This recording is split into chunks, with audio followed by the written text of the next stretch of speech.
Hello, Nick again. I've got some more questions and answers. And the first question is, I love alliums. When should I plant them, and can I plant them in pots? Okay, so for the first part of the question, it's too late to plant them now.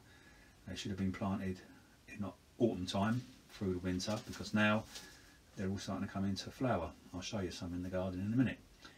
And yes, they can be planted in pots, any sort of pot really, a fairly deepish one. And when you plant them in the pot, in the compost, any compost will do it as well. You plant them in the compost at 3 times their depth, and that applies out in the garden as well. When you plant them in the garden, 3 times their depth, and they're fairly straightforward to look after. They don't really need a lot of help. So what I'll do now, go out in the garden, and I'll show you some of the alliums I've got out there. Some in the front garden. There's quite a few different types. And I've actually got some growing in a pot. As you'll see, they're quite scruffy. This is because what happens with alliums, when they grow, the leaves will come up first, then the stalk, and then the flower. But as the flower starts, then the leaves start to die off, and you'll see what it looks like. So the best thing when you do plant alliums is plant other plants around them. So as the foliage is dying back, the leaves are dying back, they won't look so bad. So what we'll do now, we're going to have a look. So here's the tub outside the shed door. As you can see, the foliage is dying back, so it does look a bit scruffy. But like I said, it was a last minute fall, so I didn't really plant anything else with it. And I've got to say, you can plant them in any soil really, as long as it's fairly free draining. So what we'll do now, have a quick walk along the border, and I'll show you some of the alliums. Just sort of planted in groups, planted singly. Go around to the front and have a look at the front garden. Okay, so here we are in the front garden. As you can see, I've got 3 different types here. I've got your normal type, I think they're called purple sensation. And just behind them, there's these bigger ones. I think they're called Christoph. Yeah, right at the back there, there's some white ones. That's Allium Nigra. I'm not too sure if I'm keen on those ones. But these ones here, once the colour's faded, the sort of seed heads just stay for ages and ages. And as you can see, this bit is quite sunny. This is out the front, this is south facing.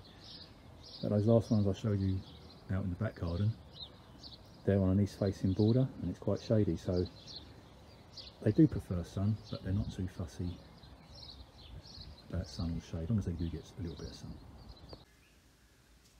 Alright, I hope that was okay. So the next question is, what plants are good for rockeries? Well, this could be quite a long answer, but I'll try and keep it short. So rockery plants are mainly made up from what's called alpine plants. So these are plants that come from the Alps, but not necessarily the Alps. They come from mountainous regions, so any sort of mountain type plant. They usually flower from spring through to early summer, because this coincides with the snow melting up in the mountains, and the plants can get the benefit of the longer daylight and warmer temperatures. So what I've done another little video, and I've sort of named some plants. Don't worry too much about the cultivars. It's the sort of the genus you're looking for, so things like Albrecia, Saxifraga, Campanulas, things like that. I've just put the sort of cultivars and the species in just to give you an idea of what they look like. Another thing with alpine plants is you don't need a lot to cover a large area, because they sort of spread by making mats and cushions and sort of big mounds like that. Let's have a look at this and see what you think.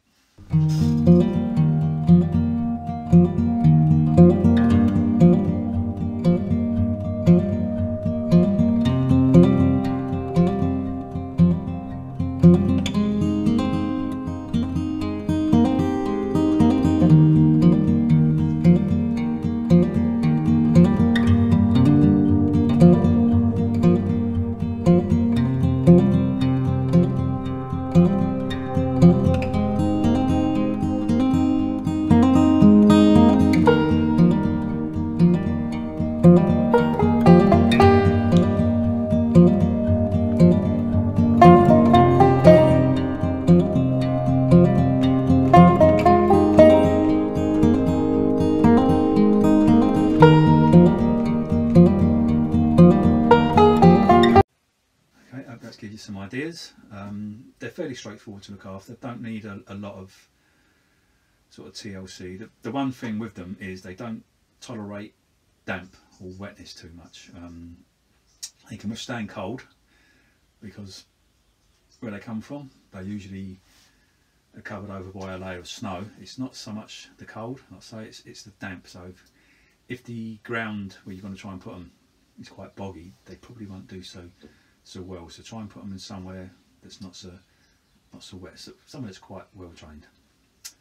Right, the next question is, birds are always eating my fruit and veg. How can I protect them? Right, so what I use, there's lots of different ways you can do things, but what I just use some sort of netting, just stuff like this. I don't know if we can see that.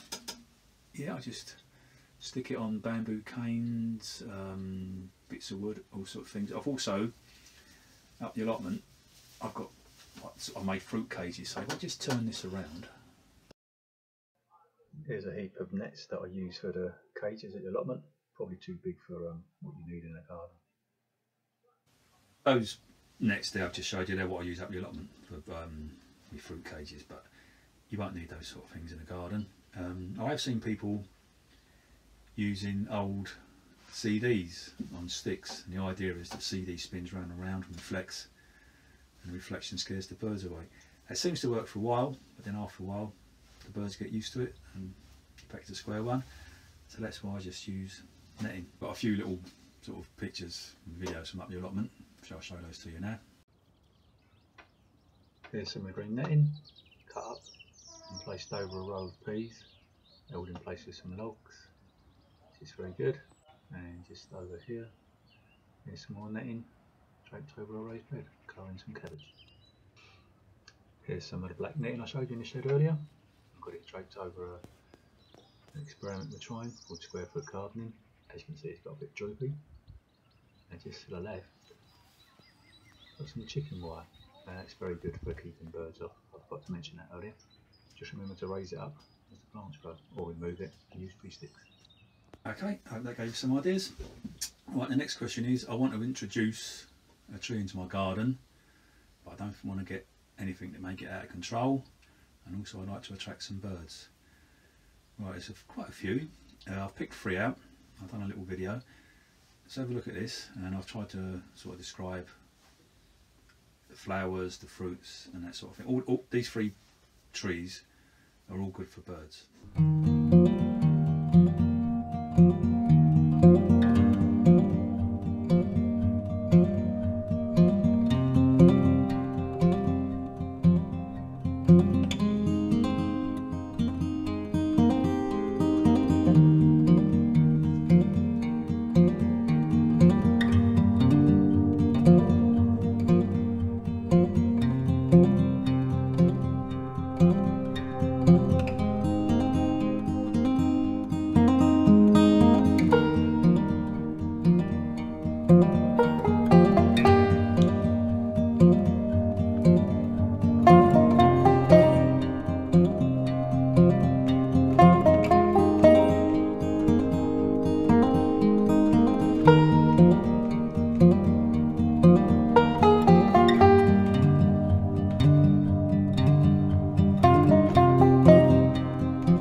Some ideas there.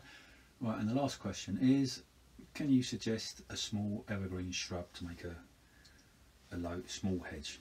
Okay, there's 2 that are really good for this, so I've done another little video to show you, and hopefully that'll give you some ideas.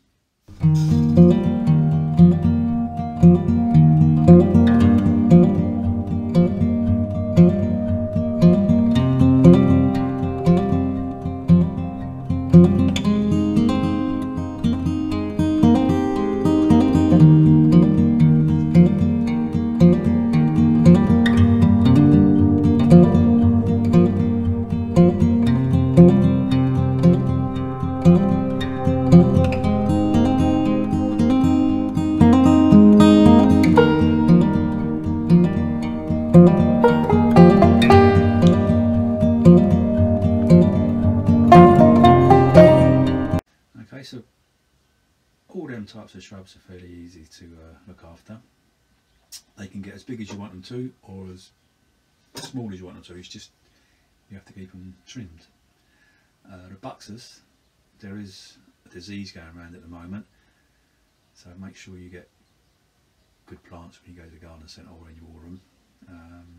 And the beech, not strictly an evergreen, but it keeps its dead leaves over the winter, so you get like a brown hedge. So yeah, that looks quite a nice one. Right, so I hope this has been useful, and I'll see you again next week. Remember, if you've got any more questions, give them to Leslie and I'll see what I can do to answer them. I'll try and get a bit more professional, try and get a bit more sort of showing you how to do things. Yeah, so if you've got any comments, leave them down the bottom and I'll see if I can get back to you. Thanks for watching. Bye.